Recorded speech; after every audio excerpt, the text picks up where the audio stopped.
Today, Molok North America has installations in Canada from Halifax to Vancouver. It's also established containers in key U.S. cities and has launched a distribution partnership in Mexico.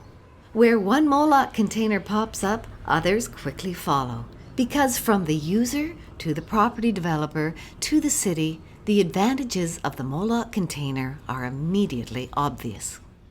I believe our reputation in the industry is one of a leader, one of creativity.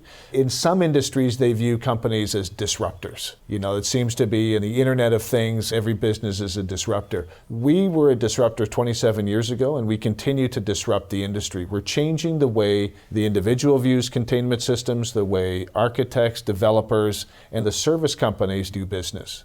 The traditional waste model in North America, and particularly in Canada where we have most of our experience, if you consider it in the sense of a triangle where the waste collection companies, the experts in the industry are at the top, the municipalities which govern waste collection are kind of at the middle of the triangle, and the people, the residents, are at the bottom of the triangle.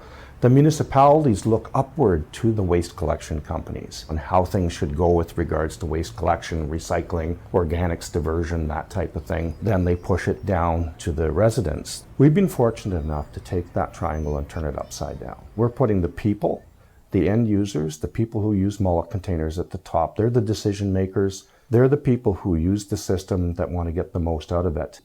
The people are educated. They understand what's going on in the world today from a sustainability perspective. They have a vision for what future they would like their children and their grandchildren to see, and that fits very well with the concept of Molok.